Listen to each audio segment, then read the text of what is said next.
Hello friends, welcome back to my YouTube channel. Friends, आज का video start करने से पहले मैं कहना चाहती हूँ कि अगर आपने अभी तक मेरे चैनल को सब्सक्राइब नहीं किया है तो मेरे चैनल को सब्सक्राइब कर लीजिए और बेल आइकन दबाना बिल्कुल मत भूलिएगा ताकि आपको आगे के वीडियोस की नोटिफिकेशन मिल सके। तो फ्रेंड्स, आज हम पढ़ेंगे ग्वालियर के बारे में और ग्वालियर का जीके पढ़ेंगे आज हम। फ्रेंड्स, आज से हम एमपी जीके स्टार्ट कर रहे हैं, एमपी जीके सीरीज़।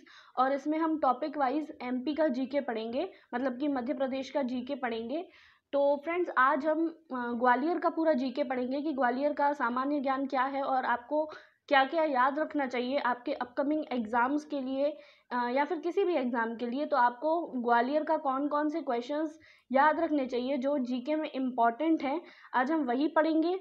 तो फ्रेंड्स, आप अपने शॉर्ट नोट्स बना लीजिएगा ताकि आपको जब आपके एग्ज़ाम आए तो आपको रिवीजन करने में आसानी हो। तो आज हम शॉर्ट में पढ़ेंगे ताकि आपको बहुत ज़्यादा ना पढ़ना पड़े और आपका जीके कवर भी हो जाए। तो आज से हम एमपी जीके की शुरुआत कर रहे हैं और हम इसको टॉपिक वाइज पढ़ेंगे। तो टॉपिक वाइज में आज हम ग्वालियर के बारे में पढ़ेंगे, फिर अगले वीडियो में हम किसी और टॉपिक के बारे में पढ़ेंगे, मतलब किसी और एमपी के किसी और शहर के बारे में पढ़ेंगे। तो ऐसे हम एमपी जीके कवर करेंगे अपना। ऐसे में क्या है फ्रेंड्स कि आपको अच्छे से याद भी रहेगा। जब हम मिक्स पढ़ते हैं सब कुछ, अगर आप सारे शहरों के बारे में मिक्स पढ़ोगे तो आपको कुछ भी याद नहीं रहेगा, पूरी खिचड़ी बन जाएगी, तो आपको कुछ भी समझ में नहीं आएगा। तो इसीलिए हमें टॉपिक वाइज पढ़ना चाहिए, तो आपको बहुत अच्छे से याद भी रहेगा। तो आप अपने शॉर्ट नोट्स ज़रूर बना लीजिएगा जैसे कि मैंने इस वीडियो में बनाए हैं। तो आप सेम टू सेम वैसे ही शॉर्ट नोट्स बना लीजिएगा ताकि आपको आगे फिर प्रॉब्लम ना हो रिवीजन करने में। क्योंकि फ्रेंड्स, जब एग्ज़ाम आ जाता है तो बच्चे बहुत ज़्यादा घबराते हैं कि रिवीजन कैसे होगा, क्योंकि उन्होंने इतना सारा लिख लिया होता है कि उन्हें फिर समझ में ही नहीं आता कि रिवीजन कहाँ से करें, क्या करें। तो फ्रेंड्स, आपको शॉर्ट नोट्स बनाने हैं जैसे मैंने इस वीडियो में बनाए हैं। तो फ्रेंड्स, अब ज़्यादा बातें ना करते हुए स्टार्ट करते हैं आज का वीडियो। तो फ्रेंड्स, सबसे पहले देखते हैं कि ग्वालियर की स्थापना कब हुई थी। तो फ्रेंड्स, ग्वालियर की स्थापना हुई थी 1 नवंबर 1956 में। और फ्रेंड्स, ग्वालियर को पहले गोपांचल या फिर गोपराष्ट्र बोला जाता था, मतलब ग्वालियर का पहले नाम ग्वालियर नहीं था, उसे गोपांचल या फिर गोपराष्ट्र बोला जाता था। तो आपको ये याद रखना है कि ग्वालियर की स्थापना कब हुई थी, मतलब एस्टेब्लिश कब हुआ था ग्वालियर, और उसके बाद उसका जो अर्लियर नेम है, मतलब कि पहले ग्वालियर को क्या बोला जाता था, तो आपको ये याद रखना है। उसके बाद फ्रेंड्स, जैसे कि हमने एस्टेब्लिशमेंट देख लिया ग्वालियर का कब हुआ था, उसके बाद ग्वालियर को एस्टेब्लिश किया किसने था। तो ग्वालियर को एस्टेब्लिश किया था ये महादजी सिंधिया ने। तो आपको ये याद रखना है कि महादजी सिंधिया ने ग्वालियर का एस्टेब्लिशमेंट किया था, मतलब कि ग्वालियर की स्थापना की थी महादजी सिंधिया ने। उसके बाद फ्रेंड्स, यहाँ पे ग्वालियर में जो जो टेम्पल्स हैं, जैसे कि जो जो मंदिर हैं वो लिखे हुए हैं, मैंने सारे मंदिर के नाम लिखे हुए हैं, जैसे कि चतुर्भुज टेम्पल, तेली टेम्पल। फ्रेंड्स, ग्वालियर का जो ये तेली मंदिर है वो द्रविड़ शैली का मंदिर है। तो ये इम्पॉर्टेंट है कि आपको ये याद रखना है कि ग्वालियर का जो तेली मंदिर है वो द्रविड़ शैली का है। या आपके पेपर में पूछा जा सकता है कि ग्वालियर का जो तेली मंदिर है वो कौन सी शैली का है, तो वो द्रविड़ शैली का है। उसके बाद फ्रेंड्स, सास बहू मंदिर, जो कि किंग फ्रेंड्स सॉरी, यहाँ पे स्पेलिंग मिस्टेक हो गई है, किंग महिपाल है। किंग महिपाल ने इसकी ग्वालियर के जो है सास बहू मंदिर को बनवाया था। तो यहाँ पे स्पेलिंग मिस्टेक हो गई है, टाइपिंग एरर हो गया है। तो किंग महिपाल आप याद रखना। कछवाहा डायनेस्टी के जो किंग थे, राजा थे महिपाल, उन्होंने ये सास बहू मंदिर बनवाया था। तो फ्रेंड्स, ये सारे टेम्पल्स इंपॉर्टेंट है, आपको याद रखने हैं। चतुर्भुज टेम्पल, तेली टेम्पल और सास बहू टेम्पल, ये तीनों ग्वालियर में है। और तेली मंदिर जो है वो द्रविड़ शैली का है, ये आपको याद रखना है। उसके बाद फ्रेंड्स, तानसेन, जो कि अकबर के नौरत्नों में से एक थे, तानसेन का जन्म ग्वालियर में हुआ था, तो ये इम्पॉर्टेंट है। तानसेन का टॉम्ब यानी कि तानसेन की समाधि जो है वो भी ग्वालियर में है। और तानसेन के गुरु का नाम था मोहम्मद घोष। तो फ्रेंड्स, ये तीनों पॉइंट आपको याद रखने हैं कि तानसेन का जन्म भी ग्वालियर में हुआ, तानसेन का मकबरा जो है वो भी ग्वालियर में है, तानसेन की समाधि जो है वो भी ग्वालियर में है, और तानसेन के गुरु का नाम था मोहम्मद घोष। फ्रेंड्स, उसके बाद जो और भी जो कि और भी समाधियाँ हैं ग्वालियर में, वो हम देख लेते हैं। जैसे कि तानसेन की समाधि है ग्वालियर में। उसके बाद तानसेन के जो गुरु थे मोहम्मद घोष, उनकी भी समाधि ग्वालियर में ही है।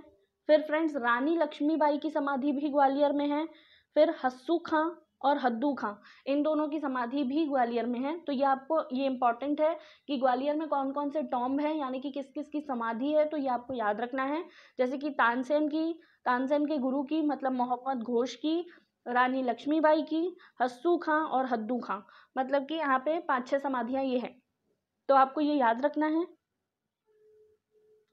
उसके बाद फ्रेंड्स देखते हैं, Gwalior is also known as Tansen Nagri, क्योंकि फ्रेंड्स तानसेन का जन्म ग्वालियर में हुआ है, तानसेन की समाधि भी ग्वालियर में है, इसलिए ग्वालियर को तानसेन नगरी या फिर तानसेन सिटी कहा जाता है। तो ये आपको याद रखना है, ये इम्पॉर्टेंट है, आपके एग्जाम में आ सकता है कि तानसेन नगरी या फिर तानसेन सिटी कौन से शहर को कहा जाता है, तो उसका आंसर है ग्वालियर। उसके बाद फ्रेंड्स ग्वालियर में हर साल तानसेन समारोह मनाया जाता है, तो ये भी आपको याद रखना है, क्योंकि तानसेन नगरी कहा जाता है ग्वालियर को, इसलिए वहाँ पे हर साल तानसेन समारोह मनाया जाता है। फ्रेंड्स आप ऐसे ही नोट्स बना लीजिएगा, जैसे कि मैंने शॉर्ट नोट बनाए हैं, तो आप ऐसे ही बना लीजिएगा ताकि आपको अच्छे से याद रहे।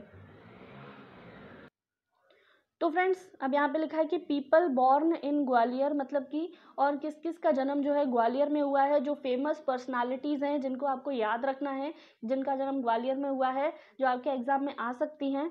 तो फ्रेंड्स पहला है अटल बिहारी वाजपेयी जी, दूसरा जावेद अख्तर, तीसरा कार्तिक आर्यन। फ्रेंड्स कार्तिक आर्यन जो कि एक्टर हैं, मूवीज़ में काम करते हैं, तो इनका जन्म भी ग्वालियर में हुआ है। अमजद अली खान और मीट ब्रदर्स जो कि सिंगर है, तो मीट ब्रदर्स, कार्तिक आर्यन, अमजद अली खान, जावेद अख्तर और अटल बिहारी वाजपेयी जी, इन सबका जन्म ग्वालियर में हुआ है। तो ये इम्पॉर्टेंट है, ये आपको याद रखना है। उसके बाद फ्रेंड्स पैलेसेस इन ग्वालियर, मतलब कि ग्वालियर में कौन कौन से महल हैं, ये भी इम्पॉर्टेंट टॉपिक है। बहुत बार एग्जाम में पूछा जाता है महलों के बारे में कि ये वाला महल कहाँ पे है, वो वाला महल कहाँ पे है, तो ये आपको इम्पॉर्टेंट है, ये आपको याद रखना है। फ्रेंड्स ये मैंने सारे 6 लिखे हैं, 6 नाम, 6 पैलेसेस हैं। पहला है जयविलास पैलेस, दूसरा है मोती महल, तीसरा है जहांगीर महल, चौथा है शाहजहां महल, पांचवा है विक्रम महल और छठवा है कर्ण महल। तो ये आप जयविलास पैलेस, मोती महल, जहांगीर महल, शाहजहां महल, विक्रम महल और कर्ण महल, तो ये आपको सारे याद रखने हैं, ये सब ग्वालियर में हैं। फ्रेंड्स उसके बाद है ग्वालियर फोर्ट, ग्वालियर के किले को क्या कहा जाता है, ये बहुत ज़्यादा इम्पॉर्टेंट क्वेश्चन है। फ्रेंड्स ग्वालियर के किले को कहा जाता है जिब्राल्टर ऑफ ईस्ट या फिर किलों का रत्न। तो जिब्राल्टर ऑफ ईस्ट या फिर किलों का रत्न ग्वालियर के किले को कहा जाता है, ये आप लोग याद रखिएगा। फ्रेंड्स इस किले को बनवाया है राजा सूरज सेन ने। फ्रेंड्स ये जो ग्वालियर का किला है, इसमें मान टेम्पल और गुजरी महल बने हुए हैं, जिसको राजा मानसिंह तोमर ने बनवाया है। तो फ्रेंड्स ग्वालियर के किले को जिब्राल्टर ऑफ ईस्ट बोलते हैं, किलों का रत्न बोलते हैं, किंग सूरज सेन ने इसको बनवाया है, और इसके अंदर जो मान टेम्पल और गुजरी महल है, ये राजा मानसिंह तोमर ने बनवाया है, तो ये आपको याद रखना है। फ्रेंड्स उसके बाद ये मैंने कुछ इंपॉर्टेंट चीज़ें लिखी हैं जो ग्वालियर में हैं, जैसे कि कैप्टन रूप Singh international cricket stadium. Friends ऐसे भी क्वेश्चन आते हैं क्रिकेट स्टेडियम से, तो ये आपको याद रखना है कि कैप्टन रूप Singh international cricket stadium Gwalior में है। उसके बाद सेंट्रल पोटैटो रिसर्च सेंटर भी ग्वालियर में है, आलू अनुसंधान केंद्र। उसके बाद घाटी गांव सेंचुरी भी ग्वालियर में है। उसके बाद जीवाजी राव विश्वविद्यालय, फिर राजा मानसिंह तोमर संगीत एंड कला विश्वविद्यालय भी भोपाल में भी ग्वालियर में है। तो ये सब सारी चीज़ें ग्वालियर में हैं, ये आपको याद रखना है। तो फ्रेंड्स ये था ग्वालियर का पूरा जीके, मैंने आपको शॉर्ट में बताने की कोशिश की, तो आप प्लीज़ अपने नोट्स बना लीजिएगा अच्छी तरीके से, ताकि आप अच्छे से रिवीजन कर सकें। और ये ग्वालियर का फुल जीके था, मतलब कि इसमें से ही कॉम्पिटिटिव एग्जाम्स में आता है। तो ये आपको सब बस आपको इतना याद रखना है ग्वालियर का, तो आपको ग्वालियर का जीके याद हो जाएगा। तो फ्रेंड्स, अगर आपको ये वीडियो अच्छा लगा हो तो कमेंट करके ज़रूर बताइएगा, और अगर आपका कोई क्वेश्चन हो तो वो भी कमेंट में लिख दीजिएगा, मैं ज़रूर रिप्लाई करूँगी। और फ्रेंड्स, आप बताइएगा कि ये वीडियो आपको कैसा लगा और मुझे आगे किस टॉपिक पर वीडियो बनाने चाहिए, तो मैं ज़रूर ट्राई करूँगी कि आपके बताए हुए टॉपिक पर वीडियो बनाऊँ। तो फ्रेंड्स, आज के लिए इतना ही, मिलेंगे अब हमारे अगले वीडियो में। Thank you for watching my video. अब मिलते हैं हमारे अगले वीडियो में।